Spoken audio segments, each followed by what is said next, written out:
J'ai toujours beaucoup de questions et de demandes concernant les flashs, malgré que j'ai pu faire bon nombre de vidéos autour globalement des sujets des flashs, que ce soit des flashs Cobra, des flashs de studio, la façon d'utiliser les piles, les accessoires, ce genre de choses.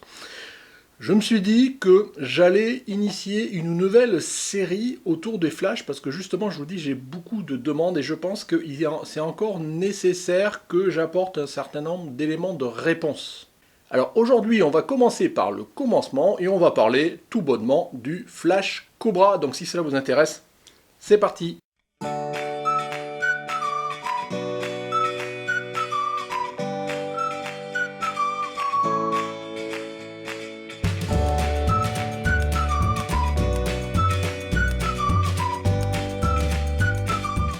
Aujourd'hui, le premier épisode de peut-être une nouvelle série sur les flashs. Alors pourquoi je dis peut-être? Parce que ça dépendra des retours que j'aurai par rapport à cette vidéo, si ça vous intéresse ou pas. Dans tous les cas, comme je vous le disais, j'ai déjà fait pas mal de vidéos depuis le début de ma chaîne, donc depuis 5 ans. J'ai computé un petit peu toutes les différentes vidéos que j'ai pu faire justement autour des flashs, et j'en ai créé une playlist, je vous la mets ici, donc allez voir si vous voulez, vous trouverez un certain nombre de réponses par rapport à la problématique des flashs, que ce soit en studio ou que ce soit des flashs Cobra. Alors ce premier épisode, comme je disais, peut-être ce premier épisode de la série ou cet épisode tout seul, je voulais commencer vraiment par le commencement, m'adresser plutôt à des gens qui débutent ou des gens qui sont pas à l'aise avec l'utilisation de leur flash Cobra, et essayer de vous expliquer un petit peu sans rentrer dans la science. Moi je veux juste partager avec vous le retour d'expérience que j'ai d'utilisation des flashs. Je commence à pas mal l'utiliser souvent, bon, souvent plutôt pour du portrait. Mais voilà, j'ai une certaine expérience maintenant, elle vaut ce qu'elle vaut, et c'est ça que je voulais partager, comme d'habitude, passer en partage plaisir sur cette chaîne. Alors je voulais aussi, et c'est pour ça que je dis que je m'adresse essentiellement aux gens qui ont des difficultés avec des flashs Cobra ou les débutants, parce que je voulais démystifier aussi la complexité d'utiliser ces flashs. Ce n'est pas du tout compliqué. C'est comme tout, il faut un petit peu appréhender le pourquoi du comment, les paramètres, le comment ça fonctionne, et après pratiquer, essayer de vraiment vous approprier les concepts, et vous verrez qu'après c'est ma foi assez simple. Alors, tout d'abord, un flash, c'est quoi? Donc, un flash, c'est un accessoire photo qui permet de générer un appoint de lumière quand votre scène, elle en est un petit peu dépourvue. Mais ce n'est pas que cela, parce que vous verrez dans les vidéos à la fois que j'ai déjà fait, dans tous les retours portraits par exemple en studio, ce genre de choses. Avec le flash, vous pouvez faire beaucoup plus que juste apporter de la lumière. Vous pouvez moduler la lumière, vous pouvez jouer avec les ombres, vous pouvez vraiment structurer la lumière de façon un peu plus complexe. Mais bon, je laisse ça pour d'autres vidéos qui viendront peut-être, ou pour des vidéos d'ailleurs que j'ai pu déjà faire. On va aujourd'hui essayer de rester basique et assez simple. Pour schématiser, globalement, je pense qu'à ce jour, on va retenir qu'il y a deux catégories de flash. Les flashs Cobra. Voilà, j'en ai un ici. Pourquoi Cobra? Parce que voilà, il a une tête orientable dans les deux sens et que ça ressemble à un cobra, vous savez, le fameux serpent. Bon, pourquoi pas. On va revenir, de toute façon, on va faire essentiellement la vidéo autour du flash Cobra. Le deuxième typologie de flash, alors j'en ai pas là, j'en ai plein en bas dans mon studio, vous avez déjà vu, voir, ce sont les flashs, ou ce qu'on appelle les torches flash de studio, qui sont essentiellement utilisables en studio et qui d'ailleurs sont un peu plus complexes. Alors, on des montures pour mettre des modeleurs pour modeler la lumière, se mettent pas sur un pied mais sur des pieds spécifiques, voilà, donc c'est un peu plus complexe. J'y reviendrai peut-être s'il y a besoin, qu'en fonction des échanges et des retours qu'on a eu par rapport à cette vidéo, petit à petit, il y a plein de choses à dire sur les flashs. J'ai plein de choses à dire sur les flashs, voilà, ça reste jamais que mon retour, mais bon, si vous en intéresse, je vous dis, on verra comment on continue. Pour revenir au flash Cobra, ça reste le flash vraiment le plus basique, le plus accessible à tout le monde. Il en existe à tous les prix, mais généralement c'est le premier flash que l'on acquiert, parce qu'on peut vraiment commencer à des flashs qui sont vraiment pas chers, même si ça peut vraiment rapidement monter en gamme. Et c'est toujours utile d'avoir un flash avec soi, on ne sait jamais, ça peut, je pense que quel que soit le type de photo que vous faites, à mon note, vous aurez sûrement besoin d'un flash. Alors, comme je vous le disais, aujourd'hui on va parler essentiellement du flash Cobra, donc je vous disais Cobra à cause de sa petite tête orientable, en haut, en bas, mais aussi sur les côtés. Souvent le flash Cobra s'utilise en pointant directement votre sujet, ou en pointant la tête par exemple sur le plafond pour faire réfléchir la lumière, ce genre de choses. Ça, c'est l'utilisation vraiment à frais dans les cas pratiques du flash que vous verrez à l'usage. On en parlera peut-être plus tard, mais pas dans cet épisode-là. Dans cet épisode, on va se focaliser sur les caractéristiques du flash et les modes d'utilisation. Dans les caractéristiques essentielles d'un flash, alors il y en a peut-être d'autres que j'ai zappé, mais j'essaye vraiment d'être basique et dédié plus ou moins aux débutants. Le paramètre le plus important qui caractérise un flash, c'est sa puissance. Que ce soit un flash de Cobra ou un flash de studio, c'est pareil. Alors, en termes de flash Cobra, la puissance se mesure en nombre de guides. Si vous regardez les caractéristiques, alors c'est pas forcément toujours écrit dessus, mais les caractéristiques de votre flash Cobra, vous trouverez GN 60, 65, 56, c'est ce nombre de guides-là qui définit la puissance. Plus ce nombre est gros, et plus votre flash sera puissant. Autre paramètre qui permet de définir aussi les caractéristiques de votre flash Cobra, c'est justement le réglage de cette puissance. Cette puissance-là, ça se règle, je dirais, de la pleine puissance, ça se gère en fractions, donc 1 pour 1, c'est la pleine puissance, et après ça se règle 1 demi de la puissance, c'est 1 sur 2. Un quart de la puissance, c'est un quart, un huitième, et ça peut aller jusqu'à un 16e, un 32e, un 64e, un 128e, voire même sur certains flashs, un 256e de la puissance. Tous les flashs ne peuvent pas descendre aussi fin dans le réglage, certains s'arrêtent à un 32e, un 64e, bon, un flash Cobra aujourd'hui moyen, je pense qu'il doit s'arrêter au minimum à un 128e de la puissance, donc tous vont à peu près la chose. Autre chose qui caractérise un flash Cobra, c'est les modes d'utilisation. Donc il y a communément 3 modes. Le mode TTL et le mode manuel, on y reviendra. Et le mode multi. Alors je vais tout de suite élaguer. Le mode multi, j'ai fait une vidéo il y a quelques temps où je présentais vraiment ce mode multi, qu'on peut appeler aussi mode stroboscope. Cette vidéo, j'ai dû la noter, c'est la vidéo numéro 199. Donc vous la retrouverez soit directement en cherchant la vidéo numéro 199, soit en regardant dans la playlist, je vous ai que j'ai mis par ici. Dans les autres caractéristiques aussi d'un flash Cobra qu'on n'a pas sur les flashs de studio, c'est le zoom. Alors à quoi ça sert le zoom? Ça sert à focaliser la lumière de façon à amener le maximum d'énergie le plus loin possible. Donc si votre sujet il est à 100 mètres, enfin je ne sais pas 100 mètres si vraiment, enfin il est loin, vous avez besoin de zoomer, c'est un peu comme si vous rapprochiez votre sujet avec un zoom optique, quoi. Vous allez chercher votre lumière et essayer de l'amener le plus loin possible. Si votre sujet il est devant, vous avez besoin plutôt dans une logique, c'est comme les focales des objectifs, d'être plutôt dans une logique d'un grand angle pour évaser le champ de l'éclair et éclairer tout ce qu'il y a devant. Et donc vous avez un zoom plus ou moins grand. Alors certains zooms vont jusqu'à 100 mm, 200 mm, ce genre de choses, bon, vous verrez en allant. Jusqu'à maintenant, j'avoue que personnellement, j'ai jamais trop eu de problématiques de zoom et trop joué avec. Mais bon, ça dépend des typologies de photos que vous avez à faire, comme d'habitude. Il y a aussi d'autres paramètres qui existent, qui caractérisent vos flashs Cobra. C'est la synchronisation flash haute vitesse, qui permet souvent de faire déclencher des prises de vue photo jusqu'à 1/8 millième de seconde, ce qui n'est pas standard pour tous les flashs. Donc dans les autres paramètres, on va retrouver aussi les rideaux, le premier rideau, le deuxième rideau, c'est déclenchement du flash au premier ou deuxième rideau au niveau de votre appareil photo. Donc j'ai fait aussi une vidéo là-dessus, vous la retrouverez dans la playlist, je vous renvoie toujours dans la playlist. Je ne vais pas en reparler là-dedans, de toute façon sinon ça ferait que complexifier vraiment ma vidéo. Autre caractéristique des flashs que l'on peut avoir, donc l'appareil Cobra, pas Cobra, c'est le groupe et le canal. Je ne vais pas parler du tout de ces paramètres-là dans cette vidéo-là. On va rester vraiment basique. Enfin, dernier point que j'ai pu noter dans les flashs Cobra, c'est quasiment tous aujourd'hui intègrent directement dedans un récepteur radio.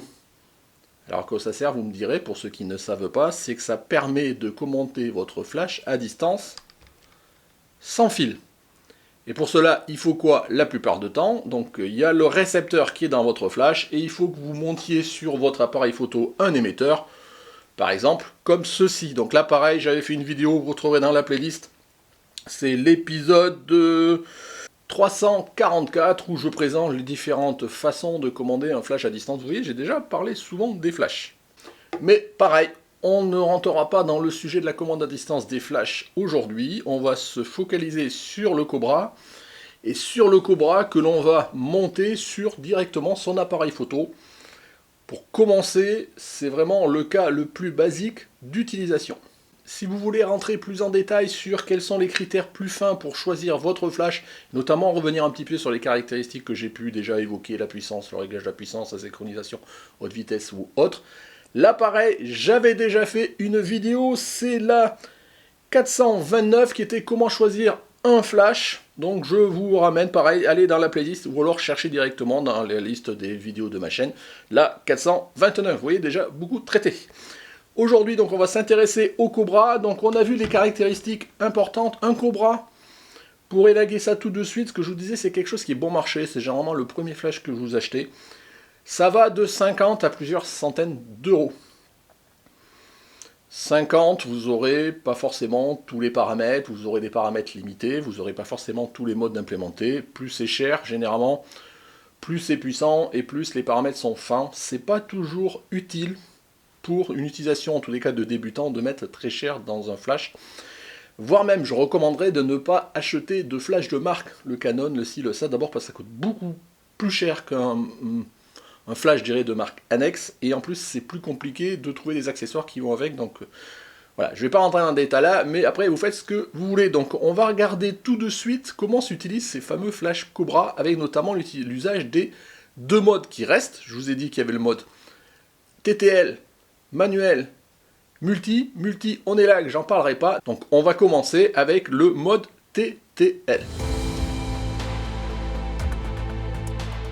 Alors c'est quoi TTL? C'est TTL pour Through the Lens, ça veut dire à travers l'objectif. Globalement, c'est un mode, je veux dire, automatique au niveau du flash, où vous pouvez mettre votre flash sur votre appareil photo et déclencher, et l'appareil photo va communiquer avec le flash, ils vont s'arranger tous les deux pour faire le réglage, notamment de la puissance et du zoom, sans que vous ayez rien à faire. C'est pas beau.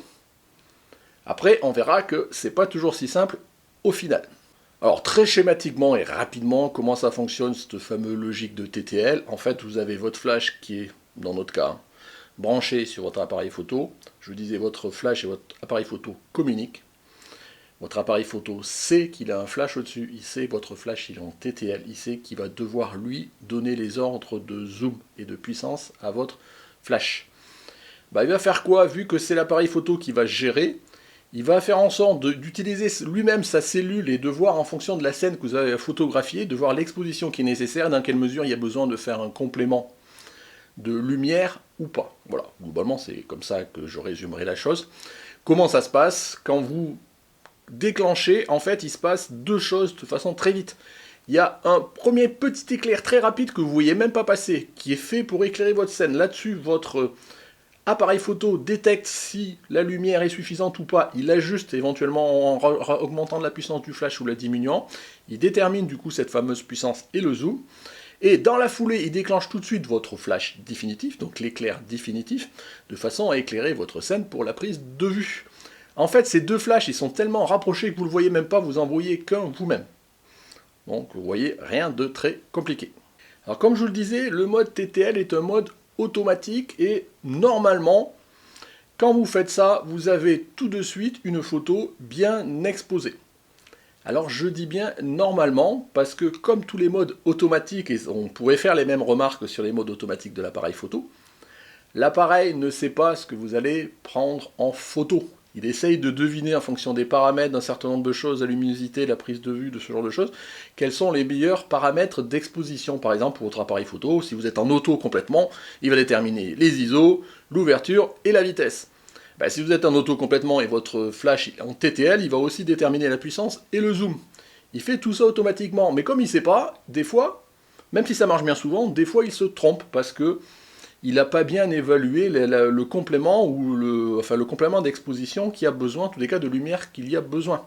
Et du coup, vous pouvez retrouver, même en tout automatique, avec une photo, sous-exposée ou surexposée. Vous pourriez très bien avoir ça, je disais le mode complètement tout automatique de votre appareil photo, mais ça marche aussi avec le mode priorité ouverture ou priorité vitesse, suivant les paramètres que vous avez.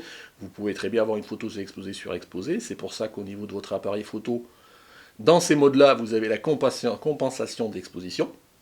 pour régler un peu plus de lumière, un petit peu moins de lumière. Et bien pour les flashs, c'est pareil, vous avez de la compensation d'exposition du flash. Donc si vous avez pris une photo en automatique, votre flash en TTL et que votre photo est un petit peu sombre, ben vous pouvez intervenir au niveau du flash et dire garde ton mode automatique, mais rajoute un stop, un tiers de stop, deux tiers de stop. Généralement, ça se règle de 1 tiers à 3 stops en plus ou en moins, de façon à exposer un peu plus ou à exposer un petit peu moins et aider votre appareil photo et votre flash en automatique à essayer de tendre vers la bonne exposition. Donc vous voyez, le mode TTL est bien pratique, vous avez quasiment pas grand chose à faire, il faut juste comprendre et être capable éventuellement a posteriori d'intervenir sur la compensation d'exposition de votre flash. Donc si vous débutez, franchement, je préconise que vous utilisiez ce mode-là jusqu'à ce que vous maîtrisiez vraiment les tenants et les aboutissants. Autant faire avec les automatismes quand on débute. Alors vous voyez, là j'ai pris mon appareil et on va faire quelques tests juste pour vous montrer comment marche, je dirais là, le TTL. Donc dessus j'ai un flash Cobra, il se trouve que c'est mon YN 685 de Yongnuo, vous voyez, que j'ai mis sur mon 70D de Canon. Je l'ai réglé directement dessus, et là je vais faire des photos. Ma foi, je vais faire des photos des objectifs que vous voyez que j'ai derrière moi. Et je vais vous montrer qu'il règle bien tout seul la puissance. Donc là, je vais me régler, je vais mettre... Voilà, je suis en mode priorité ouverture. Je suis à F11 200 ISO. Voilà, et là maintenant, je vais laisser l'appareil et le flash régler tout seul l'exposition. Je vais viser mes flashs là, mes objectifs là. Voilà, première photo, je vous la montre. Donc je vous disais, je suis à F11. Je ne vais rien changer, je vais juste changer au niveau de mon paramètre. Je vais passer à F8. Donc vous voyez, j'ouvre plus, donc normalement je devrais avoir... j'ai besoin que le flash me donne moins de lumière complémentaire. J'ai rien changé que ça. F11, F8 et je re-shoot au même endroit. Voilà. Pareil, je vous montre la photo. Vous verrez tout à l'heure à la fin, je vous montrerai les photos côte à côte. Vous verrez, on voit quasiment pas de différence. Il y a vraiment l'adaptation automatique via le TTL de la puissance du flash pour me donner l'exposition commune. Comme je suis dans les mêmes conditions de lumière ambiante, ce genre de choses, bah c'est toujours, on devrait avoir quasiment toujours la même exposition finale, le même histogramme. Je vais descendre maintenant à F4. Vous voyez, j'ai fait F8, non, F11, F8, F4. Maintenant F4, j'ai encore bien ouvert de 2 stops. Et donc il va falloir qu'il me mette d'autant moins encore de lumière. J'y vais. Donc je vous montre la dernière photo et voire même les 3 photos plus ou moins coupées, taillées pour les mettre côte à côte. Vous voyez, entre ces 3 photos, j'ai juste changé l'ouverture pour un sujet qui était là. Alors là, j'ai décidé d'éclairer directement. Vous voyez, mon flash Cobra, il pointe devant. Je pourrais pointer au plafond. Voilà, ça marcherait à peu près pareil. Vous voyez, j'ai rien géré. C'est lui qui a géré tout seul le zoom et la puissance de mon flash en mode priorité ouverture. Bien évidemment, ça marche aussi si je suis en mode manuel, de la même façon. Enfin, mode manuel au niveau de mon appareil photo. Donc voilà pour le mode TTL. Vous voyez, je pense que c'est relativement simple. Après, à vous à jouer, à vous faire vos expériences, à vous poser des questions si ça ne fonctionne pas comme vous voulez, à pouvoir gérer éventuellement la compensation d'exposition. Là, je ne veux pas faire un tuto qui dure très longtemps. Donc je ne vais pas rentrer, vous montrer plein d'exemples, ce genre de choses. Éventuellement, on échangera en commentaire ou autre si vous avez des questions complémentaires. Maintenant, on va évoquer le mode manuel de notre flash Cobra. Bah, c'est quoi le mode manuel? C'est comme pour votre appareil photo. C'est-à-dire qu'au niveau du flash, c'est vous qui gérez tout. Alors on va se focaliser sur 2 paramètres. La puissance, le zoom. Donc en fonction de ce que vous voulez faire, par exemple, moi dans ma scène où je voulais photographier mes objectifs derrière, si je veux régler le zoom, vous voyez, je suis assez près, je vais plutôt faire un zoom qui soit assez court, style 20 ou 30 mm. En termes de puissance, brut de pomme, si je prends ma scène comme ça, je ne sais pas quels vont être les paramètres qu'il faut que je mette à mon flash pour avoir les bonnes expositions, puisqu'il est en manuel, c'est moi à régler tout ça. Et donc il y a plusieurs façons de faire en mode manuel pour trouver les bons réglages, on va dire notamment de la puissance. Il y a notamment deux façons. La première, je dirais, c'est par tâtonnement. Vous réglez une puissance moyenne, vous prenez votre photo, vous regardez au cul de votre appareil, l'histogramme ou même l'exposition comme ça, et vous dites elle est trop exposée, elle n'est pas assez exposée. Si elle est trop exposée, trop de lumière, vous allez aller dans le réglage de votre flash et vous allez diminuer la puissance. Donc s'il était à 1/8 de sa puissance, vous allez essayer de le mettre à 1/16.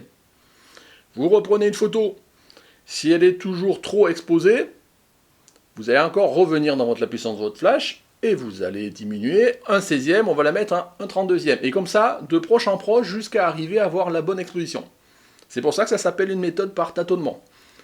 Alors généralement, à l'expérience, déjà, dès le début, vous allez choisir à peu près une puissance qui sera moyenne et qui sera un peu pas loin de celle que vous devrez faire. Mais il n'est pas exclu d'avoir à faire 1, 2, 3 photos pour arriver à trouver la bonne exposition. Après, si votre contexte ne change pas, votre flash, il mettra toujours le même flash. Voilà. Donc ça, c'est la méthode manuelle par tâtonnement. Il existe une deuxième méthode, j'ai oublié de me le remonter là. C'est une méthode avec un accessoire qui permet de déterminer, alors pas automatiquement, mais qui fournit une aide à la détermination de la puissance, c'est ce qu'on appelle un flash mètre. Alors je ferai un épisode dédié si vous avez envie, dites-le moi. J'avais déjà montré que je l'utilisais, mais j'ai pas vraiment fait un épisode tuto sur comment utiliser un flash mètre. Un flash mètre c'est quoi? C'est un accessoire à côté, donc qui s'achète à côté, qui intègre une cellule. Cette cellule, vous la mettez pas loin de votre scène. Donc par exemple, si moi je fais un portrait, je le mets devant le visage de mon modèle. Et derrière, je déclenche le flash. Enfin, avant, j'ai paramétré mon flash mètre pour lui indiquer les ISO et la vitesse à laquelle j'allais travailler. Donc je déclenche mon flash, lui il va recevoir la lumière, il va détecter que pour être bien exposé sur mon modèle, là sur ma scène, il va me dire il faut faire une ouverture à 5,6 par exemple. Donc soit vous avez envie d'ouvrir à 5,6, c'est bon, hein, vous êtes déjà tout bon, puisque la puissance du flash réglée, tous les paramètres de votre appareil photo vous donne 5,6. Soit non, vous vouliez avoir f8, donc quelque chose de plus fermé, donc il vous dit 5,6, donc ça veut dire, il vous dit qu'il y a trop de lumière, il n'y a pas assez de lumière, puisqu'il vous dit 5,6. Donc si je veux faire du f8, il faut que je rajoute de la puissance. Donc je vais dans mon flash, en manuel, j'augmente la puissance, je réessaye jusqu'à ce que, donc de proche en proche, jusqu'à ce que j'ai mon f8 d'affiché. Dans ce cas-là, après, je règle mon appareil sur f8, et puis c'est bon. Alors cette méthode peut aussi demander de l'expérience, mais c'est toujours pareil. Avec l'expérience, vous arrivez assez vite, et puis vous êtes sûr que derrière, vous avez vraiment l'adéquation entre votre ouverture, les paramètres de votre appareil photo, et la bonne exposition. Moi, ça m'arrive de l'utiliser, notamment en studio. Si on veut voir rapidement les avantages et inconvénients des deux modes, TTL et manuel. L'avantage du TTL, on l'a vu tout à l'heure, c'est que quand tout va bien, en automatique, il vous donne tout de suite la bonne exposition. L'inconvénient, c'est que des fois, comme il ne sait pas ce que vous allez shooter, vous pouvez avoir besoin à quand même intervenir une fois, deux fois, trois fois aussi en tâtonnement, jusqu'à corriger son exposition. Autre chose pour le mode TTL, c'est que si entre deux prises, le contexte de lumière change, je sais pas, un nuage qui passe si vous êtes en extérieur, je sais pas, du feuillage qui bouge, ce genre de choses, vous pouvez très bien avoir à ce que l'exposition, enfin en tous les cas le réglage de votre flash, il soit différent par rapport à la prise de vue d'avant, alors que pour vous, votre modèle il n'a pas bougé de place par exemple. Donc c'est souvent ce qui est reproché au mode TTL, c'est qu'il n'est pas forcément constant dans le temps. Maintenant, pour un contexte ambiant qui est constant, ça vous donnera normalement toujours la même exposition. Donc il faut juste arriver à avoir la même exposition. Avantage, inconvénient du mode manuel. Alors le gros inconvénient, on va voir tout de suite, c'est que c'est manuel. Donc après, il faut avoir un petit peu d'expérience, il faut aller au tâtonnement, que ce soit avec un flash mètre ou à la main, pour essayer de trouver la bonne exposition. L'avantage, c'est quand vous l'avez, dans votre contexte aujourd'hui, si l'exposition de ma scène ne bouge pas, là les nuages ils peuvent passer, les feuillages ils peuvent se balader, j'aurai toujours la même exposition, en tous les cas fournie par le flash. À vous de voir, moi je vois que je l'utilise souvent en studio, en tous les cas le mode manuel, et puis à partir du moment où mes flashs sont réglés pareil, ma modèle elle peut bouger et tourner en rond, j'aurai toujours la même exposition, je serai toujours correct. Donc voilà, il y a 2 modes, à vous de voir. Donc maintenant, un petit peu en bilan, on va récapituler un petit peu dans quel cas utiliser quel mode. Donc si vous débutez, utilisez le mode TTL. Je pense vraiment, ne vous posez pas la question, c'est encore ce qui est le plus simple pour appréhender le flash. Vous aurez le temps un petit peu après de tester les modes manuels. Si vous êtes en studio, là pour le coup, je préconise vraiment le mode manuel de votre flash. Vous avez le temps de vous poser, souvent votre trépied, votre appareil photo, il peut être sur un trépied. Vous réglez, et après ça bouge plus, sauf à ce que votre scène, elle bouge tout le temps en termes d'éclairage. Mais généralement en intérieur ou en studio, on est plutôt dans ce contexte-là, donc tant qu'à faire, vous pouvez faire votre méthode par tâtonnement et essayer de régler la puissance jusqu'à ce que vous ayez un résultat satisfaisant, après ça ne bougera plus. Donc manuel. Si vous êtes en extérieur, je préconise encore, notamment si vous ne maîtrisez pas tout, d'utiliser le mode TTL. Mais c'est selon les usages, parce que moi par exemple, si je fais du portrait en extérieur avec un flash, je vais plutôt utiliser le mode manuel. Donc vous voyez, TTL si vous débutez en extérieur, suivant ce que vous voulez faire, notamment je fais des shootings de portrait comme je peux faire, plutôt mode manuel. Mais bon, c'est question d'expérience et d'usage. Personnellement, quand j'utilise un flash, qu'il soit sur le sabot de mon appareil photo, ce qui est quasiment jamais le cas, ou en déporté, soit un Cobra ou un flash de studio, j'utilise 99% des cas mon flash en manuel. Voilà, bon, c'est mon expérience à moi, c'est mon choix, je pourrais très bien dans certains cas l'utiliser en TTL. Après, au niveau du réglage des modes de prise de vue, au niveau de votre appareil photo, on a vu que ça pouvait marcher à votre flash, quel que soit son mode TTL ou manuel, que vous soyez en mode automatique, semi-automatique, priorité ouverture, priorité vitesse, ou mode manuel. C'est à vous de voir en fonction des usages. Moi, personnellement, dès que je mets un flash, qu'il soit sur le sabot flash de mon appareil photo, mais ce qui est quasiment jamais le cas, j'utilise toujours des flashs en déporté, que ce soit un Cobra ou un flash de studio, j'utilise toujours mon appareil photo en mode manuel. Voilà, je préfère prendre le temps de régler mes paramètres tant au niveau de mon appareil photo que de mon flash. Je règle bien, je maîtrise, ça me demande peut-être 2-3 photos d'ajustement, mais ça le fait très bien, ça m'est déjà arrivé en extérieur, même avec des modèles, de leur dire pose-toi là, c'est pas grave la pose, ne te fige pas, c'est juste bouge pas, je vais essayer de régler, je fais 2-3 photos au flash, une fois que c'est réglé, on peut rester une demi-heure au même endroit, faire tourner, changer de pose, ce genre de choses, je sais que mes paramètres sont bons. Mais voilà, ça dépend de l'usage, moi mon usage, vous le savez, il est essentiellement en photo de portrait. À vous de voir en fonction du vôtre, quels sont entre le mode de l'appareil photo et le mode du flash, quels sont le plus adaptés. Pour conclure ce tuto rapide sur comment utiliser un flash Cobra et quelles sont ses caractéristiques principales. Donc j'espère que j'ai été clair, j'ai essayé vraiment de faire les explications basiques, il y a plein de paramètres un peu plus complexes que j'ai pas évoqués. Il ne faut vraiment pas se prendre la tête, il ne faut vraiment pas avoir peur de l'utiliser, il faut y aller. Après, un flash, même utilisé sur votre appareil photo, vous pouvez directement le pointer vers votre sujet, mais vous pouvez aussi mieux, la plupart du temps, si vous êtes en intérieur, le pointer vers un plafond, vers un mur blanc, de façon à jouer avec les réflexions. Bon, bien évidemment, on en rentre dans un peu plus complexe, parce qu'on joue avec comment utiliser, modeler la lumière, mais ça ne dispense pas déjà même à ce stade de faire vos tests. Que ce soit manuel ou TTL, voilà, à vous de voir quel est le mode qui vous correspond le plus. Franchement, un flash Cobra, c'est quelque chose qui se trouve assez rapidement. Je pense que c'est sûrement le premier flash que vous allez acheter. Vous en avez peut-être d'ailleurs plusieurs. Faites attention si vous voulez faire du TTL et que vous débutez. Les flashs d'entrée de gamme n'intègrent pas forcément le mode TTL. Donc vous risquez à 50 € de trouver un flash qui fasse que du manuel. Donc si vous débutez, n'hésitez pas à mettre un peu plus. Et essayez d'aller plutôt vers un flash qui intègre un mode manuel et TTL. Essayez de prendre un flash qui soit assez puissant parce qu'à monote vous serez limité par la puissance, donc le nombre de guides le plus important possible. Essayez qu'il ait un petit peu toutes les caractéristiques que j'avais évoquées, et je vous dis, j'avais fait une vidéo dessus, je ne sais plus le numéro, mais je vous l'ai dit un petit peu tout à l'heure. Pour conclure, enfin, j'espère que ces explications pourront vous aider, que vous soyez débutant ou que vous soyez un petit peu engagé à l'utilisation des flashs. Vous voyez, j'ai essayé d'être basique et de commencer par le début. Il y a tellement de choses à dire au niveau des flashs. Donc maintenant, à vous de me faire vos retours pour dire si vous voulez que je continue cette série-là ou pas. Donc c'est un premier épisode, il y en aura peut-être d'autres ou pas, en fonction des retours que vous pouvez me faire. Moi, en tous les cas, sachez que ce sera toujours un grand plaisir que partager avec vous les retours d'expérience que je peux faire.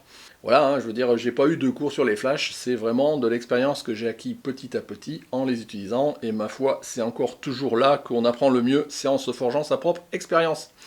Voilà, merci de m'avoir suivi, donc comme d'habitude, petit pouce, commentaire, n'hésitez pas. Voilà, si vous n'êtes pas abonné, c'est ici, le Tipeee. Voilà, merci de m'avoir suivi. Au revoir.